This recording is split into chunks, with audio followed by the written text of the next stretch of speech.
standard operating procedures are really necessary for every system and every role within the practice. So I think planning that out and knowing what is the call to action. So I want to elevate my standards. I mean, you could say, of course, we all want to be better in what we're doing, but what exactly are you wanting to do?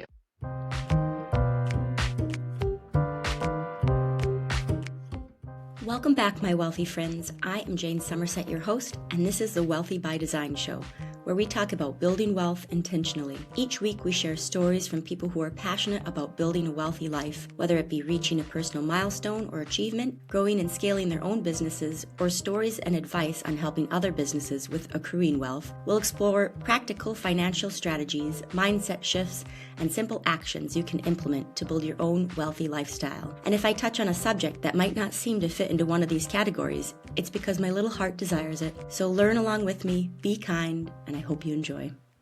Today we have Shelley Bostrom on from Align My Practice. Now, Shelley has a lot of experience in the dental realm, and she has taken that experience and then started her own company. She also has developed her own line of courses. So very excited to have her on. Wealth of knowledge. Welcome, Shelley. I'm Shelley Bostrom, owner and founder of Align My Practice, and I specialize in practice consulting and team coaching. I work with orthodontic practices, but I also work with pedo and GP practices if they are looking to integrate clear aligners, phase 1 ortho, or airway focused. How did you get into the dental industry? Because you've had a lot of different roles in the dental industry, I see. Yeah, literally started in high school. I do not know why, but when I was in high school, I wanted to be a dental hygienist. What 15, 16-year-old wants to clean teeth for the rest of their life? I don't know, but I always wanted to be a dental hygienist. And so I took, in my senior year of high school, I went to dental assisting school and did that as part of my senior year program. And then as soon as I graduated high school and got promoted out of that program, I took my California state boards, became an RDA when I was 18 or 19. And then I was going to school for dental hygiene. And then I just lost my love for dental hygiene for a while. And I had gotten this part-time job at Nordstrom. And that's really where I developed my customer service and my business mentality. And I was a 19-year-old manager at Nordstrom, just, my blazer, and I got all these awards for sales and customer service.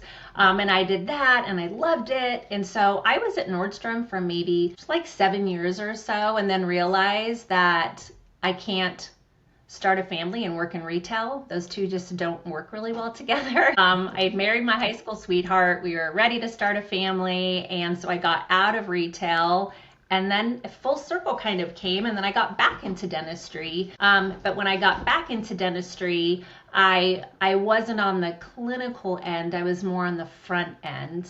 I think one thing that makes me unique as a practice consultant is that I have a gift of being able to really relate with the team members and get the buy-in for the doctor's mission and vision, because I've been in their shoes before, and I know it's not super fun to implement new things and to change our strategies, and maybe a new doctor's coming in, or we've got new team members coming in, all of those things that are kind of like tough being in that practice environment, regardless of what your role is. So I went through, and like I said, I held every role. So I've been clinical, I've done insurance, front desk, scheduling, TC, management, marketing, everything, and realized how much I loved helping these doctors, reduce their stress, implement the systems, get their team trained. I mean, doctors, but dentists and doctors, they don't get that business training when they go to dental school. And I think that's the most frustrating part for these, practice owners are they're incredible, talented clinicians. They love improving the lives of their patients, but all the other stuff, most of them are not interested in doing, and they don't even know how to hire and how to coach and just how to run successful operations with the practice so that they can do what they love and not have to focus on all the other stuff. And I love all the other stuff. So I like to go into the offices and just, help them. So it was in around COVID time when everybody's lives were flipped upside down. But maybe 2020, I started thinking about, gosh, I would love to be able to help more practices and more doctors. And so I started writing these course curriculums that I had been developing in my head over the last decade. And then in 2021, I let my doctor know I was going to do this. And then I officially started Align My Practice in January of 2022. And again, just started off locally, and my consulting has grown, and I'm traveling the country, and I just love, I'm at such like peace and harmony with my life and love what I do. And I mean, my kids are older and grown. My husband and I are kind of like empty nesters, and it's very rewarding for me. Once you reach that point where you're fulfilled and you're happy with the way that you've structured your life, you're Yeah, just able to affect more people in a positive way. I So agree. that's very Yeah. exciting. Did you develop those courses by yourself? All of the 100% by myself. They're all me from just kind of trial and error and my experiences in this industry. And it's really special because what my curriculum was 4 years ago, it's always developing because as I immerse myself with these practices and learn from other doctors and see like, wow, that's a really cool way of doing that.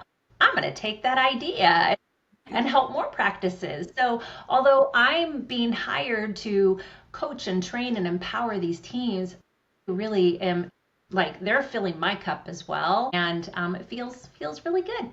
your Align My Practice is very big on getting to know, the specific practice and the area that they're in and tailoring it to that specific practice. When I bought my practice, the dentist I bought it from still used yellow pages for advertising. Wow. So Wow. for you, what is that like? You know, when I first started my consultant company, I didn't want to do virtual on-site coaching because I'm an old school girl. I've been in this industry for 30 years and I love that like face-to-face engagement interaction, and didn't want to do virtual coaching. I felt like it couldn't be as impactful. So I had to learn and kind of step out of my comfort zone there and realize, Shelley, it's not about you and what you like. You need to really be adaptive to your clients and your doctors that you're working with. And if it's more convenient for them to hop on a Zoom call and do training for a few hours rather than,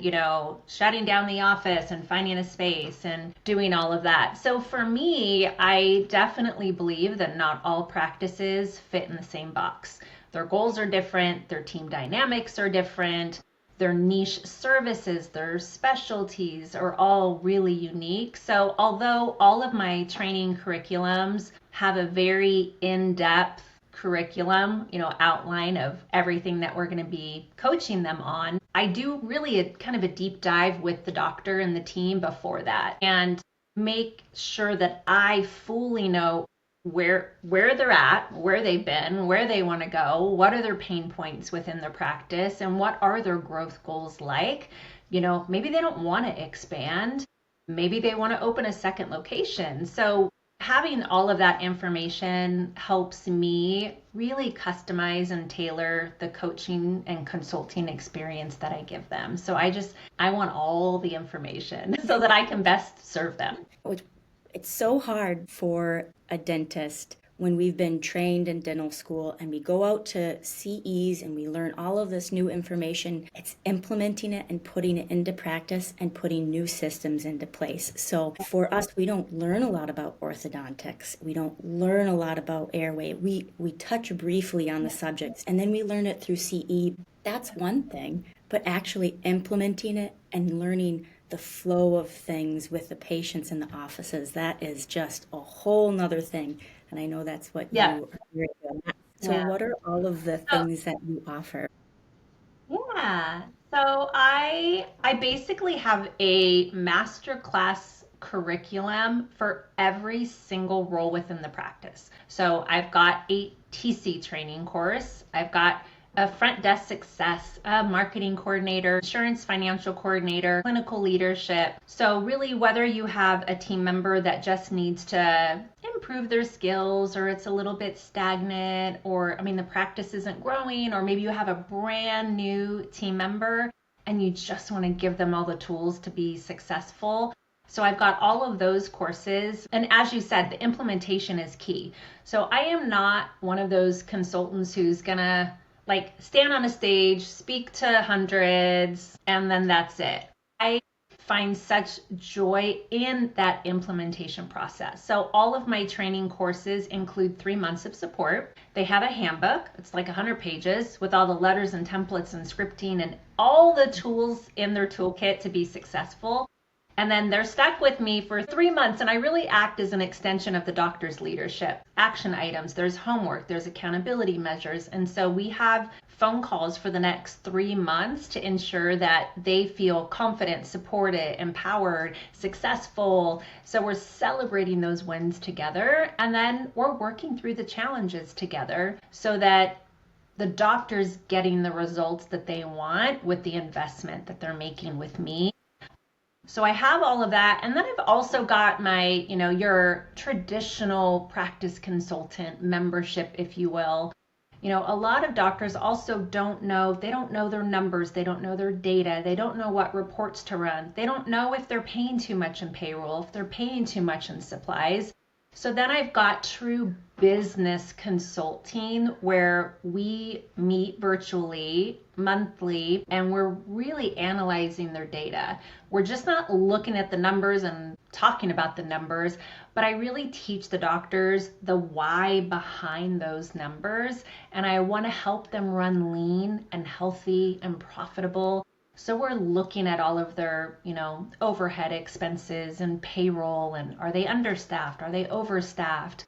Okay, you are plateauing, you're declining. Let's talk about why that's happening. For example, I had a support call with a client yesterday, and they were down in their production. Well, just because they're down in their production doesn't mean necessarily that the treatment coordinator isn't doing a great job. When you dissect the numbers, the treatment coordinator's conversion was stellar. She was at 80%. She was doing a great job. But the reason the numbers were down was because the consultations were down. So then we look at our consultations for the month of October, and you're going to look at the consultations last October, and you got to make sure to get your referral sources. So we can clearly see that the reason that their production and their numbers were down is this one doctor that referred to them a ton last year didn't refer to them at all this year. So then you're looking at that and you can say, okay, there might be a disconnect here. We might need to work at nurturing that relationship and figure out why they're not referring to,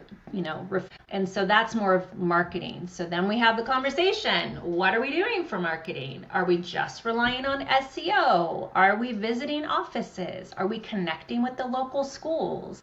Is there a farmer's market that we could set up a little table at? So then we together strategize so we can create these growth patterns for the practice. Is there one client that kind of stands out in the last couple years for transformation in your mind? Yes, I would say it is one of my startup practices. So the startup practices are always really exciting because it's a startup practice. So sometimes we're going in and it is a shell.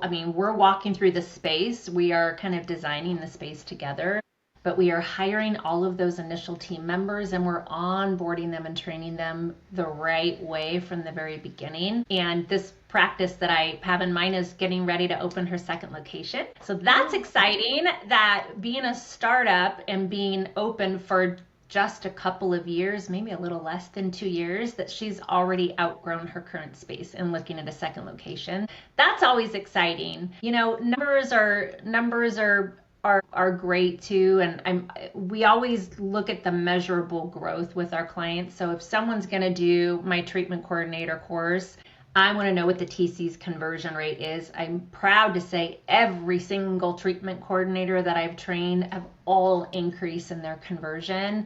That's probably my most popular course is my TC Excellence course.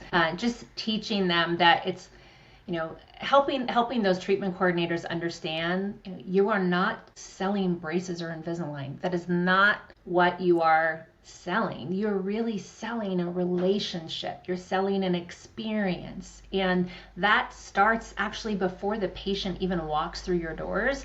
So I coach them through those processes from the moment the patient calls the office to schedule the consultation, all these, aha moments that are created until they're done with that consultation. And hopefully say yes same day. That's always the goal, because that's when they're most motivated. Gosh, I really feel so much joy with every single client, every single experience. I really can't pick one. We've helped almost 200 practices, and it's just each of them are having success in their own way, in their own area, regardless of, the area that they wanted to focus on. So it's very exciting. That is very exciting. If I were to give advice to people who are just graduating, it would be to have a consultation, because there are a lot of struggles that can be completely avoided if you have the right pathway, and things can be a lot more efficient. And it's all about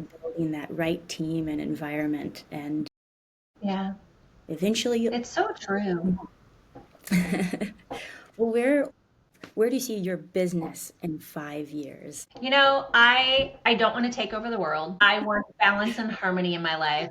Of course, I want to grow my consultant team and be able to reach more and more practices. So I think in 5 years, I am so, happy with the balance that I have in my life. I think that's really, really important, is being able to have that balance. So I guess in 5 years, it would be just growing my team so that my reach can be a little bit more. But I never want to totally step out of consulting and just hire a bunch of consultants to do my work for me, because it still makes my heart so happy to work with these practices and to, travel and coach and train. You got to charge your own batteries before you can help others. What do they say? You got to put on your air mask before you can help the people around you. So if I was just a crazy workhorse and just go, go, go, and I didn't have time for me, my family, my friends, myself, my husband, I'm not going to be able to best serve my clients. So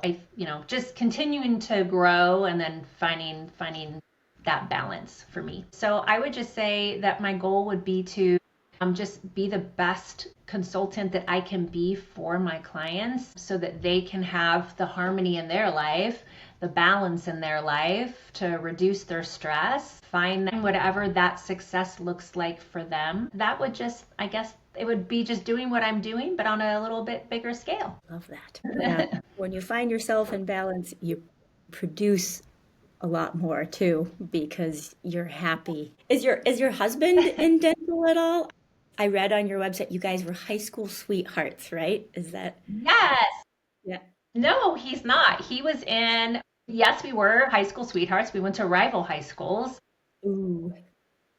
So I know. Scandalous. So he was in mortgage and finance for like 25 years. And we now own a Pilates studio together. So now we're both entrepreneurs. So we have a Pilates studio local to our home, and he really runs, the behind the scenes of that. We're gonna ask, like, are you guys trainers? Heck no, we are not Pilates trainers. So he really does that during the week. I do my consulting during the week, and then he and I, we usually work the desk at the Pilates studio together on the weekends, just because we love to connect with the members. So anyway, yes, we are entrepreneurs, both of us at this point. That's very cool. Well, how is it working with your husband? We don't really work together because I like my consulting. He doesn't really do anything with my consulting. So my consulting is all me. So it's really just, we go to the studio together on the weekends. We only have morning classes, and then we get to enjoy our day together. So it's kind of starts off our little date day for the weekend. So we don't work, it's not like we're, sharing an office or anything like that. So he'll he'll travel with me sometimes when I go to events because my giant backdrop from my booth is giant, and he's very handy and I'm not so handy. And so he'll come with me when he's able to, and work the booth with me, and he knows enough about what I do that he can speak confidently to potential clients about me and my services and all of that. But yeah, it's enough of each other. It's not too much at this point. Very cool. It's kind of neat how a lot of what I coach my dentists and orthodontists on, I was really able to bring those principles into the Pilates studio. Like we talk about patient experience. Well, member experience in the Pilates studio is also super important, right? Because members have choices. There's Pilates and yoga studios everywhere. So why are they going to choose to have a membership with us? And it's about evoking that emotion. And how do you make them feel? They need to feel special. And it's expensive. So what are they going to get for that? So it is neat. When I was building the Pilates kind of formula for the front desk team on member engagement and how we greet them and just the correspondence, it is very similar to the curriculum that I teach with my dentist. So kind of fun. Like, if you had a magic wand that could help with the biggest challenge for your business, what would you help with? Magic wand. The one area that I feel that I could probably improve upon with stepping out of my comfort zone is public speaking on a larger stage to multiple practices or doctors. And the reason it's not my passion. My passion is really like the one-on-one, the really immersive connection I can have with my doctor and my clients. So I think maybe being comfortable with that and telling myself, Shelley, this is a way that you can reach and help more doctors, and it might be a better way for those doctors to learn is to be in that grander setting with colleagues of their own. So I guess a magic wand sprinkle over me and just tell me to get out of my own head and realize that it would be a great opportunity to broaden my reach with doing that. I've had I've done some speaking this year and I have two symposium type events next year that I'm going to be speaking at. So I think that the magic wand is working, helping me to know, and it doesn't make me nervous. It's just not where my heart is, where I think some people are they love public speaking. They love being on the stage, and it's just not, where I'm at. But recognizing that will help lead me to do my passion to help really connect with these doctors. So I guess that would be my little magic wand request. I love that. I would like to take that as well and magic wand over me to help me with public speaking as well. There's no big audience in the dental operatory. I have one patient. Yes. What does wealthy by design mean to you? Wealthy by design. You know what? Similar to the other areas that we've talked about today, I find I'm certainly not wealthy in the way that many might categorize wealth with monetary wealth. Wealthy for me is healthy. It's healthy mind, body, healthy balance, surrounded by love and family and kids and friends, and being able to do what makes your heart tick. So I think wealthy for me are all of those things. Just life, harmony, happiness, joy, I think is my wealth. So in that case, I'm very wealthy. That's right. I would consider you very wealthy. Health is so big. For those practices or team members who want to elevate their standards and thrive but aren't sure where to begin, what's one actionable first step they can take this week? Standard operating procedures are really necessary for every system and every role within the practice. So I think planning that out and knowing what is the call to action. So I want to elevate my standards. I mean, you could say, of course, we all want to be better in what we're doing, but what exactly are you wanting to do? Are you wanting to be more organized in your lab? Are you wanting to elevate your new patient experience? Are you wanting to boost your referrals? So I think first really finding specifically on what it is that you want to elevate, and then form your team, almost look at it as a project. And I love using the 3 W's, the who, the what, and the when. So who is in charge of this, or who do I need to talk to, or who do I need to form on my team to make this happen? The what is your call to action. Why am I doing what I'm doing? What's the purpose of this? And then the third is the when. When can you realistically get this done? And I think and I tell this to all my practices when I go in there, I'm going to unload a lot of information and a lot of action items. And you need to give yourself some grace, and you need to not try to implement everything by next week, because then you will hate me and it won't be done well, and you're going to be stressed out. And it's my job to help reduce your stress and help you implement these systems so you can run smoother and more efficiently. So I would just say, just using those 3 W's, like put it down on paper or on a spreadsheet so that you can set realistic expectations for yourself. That's great. Well, thank you so much for coming on the podcast. Where people find you? You can find me. I'm kind of all over. So you can go to my website, alignmypractice.com. You can find me on Instagram, Facebook, YouTube, LinkedIn. You will not have any trouble finding me at all. Thank you so much, Shelley. Thank you. Shelley had some great insights on the show. Here are a couple takeaways. Number 1, elevate your standards. It's one thing to say you want to improve, but to have a clear picture on what you want to improve upon is very important. Number 2, give yourself clear and actionable items to achieve this goal. Number 3, there are a lot of crossovers between business principles, and a lot of times for the patient or the client, it's about the experience. Number 4, finding balance is key. If you yourself are in balance, you'll be able to produce things quicker, produce better product, and affect people in a more positive way. Number 5, having a coach, whether it be sports, school, business, or all of the above, will most likely help you achieve your goals faster. I hope you enjoyed that episode, and if you have any questions or suggestions or would like to be on the show, go ahead and send an email to thewealthybydesignshow@gmail.com. We'll see you at the next show. Thanks for listening to the Wealthy by Design show. Just a quick note, the thoughts and opinions you have heard today are for educational and informational purposes only and are strictly our own. Nothing discussed in the show constitutes professional, financial, investment, legal, or tax advice, nor should it be taken as a recommendation to buy or sell specific products or strategies. Always consult a qualified financial professional before making decisions that could impact your financial future. Thank you.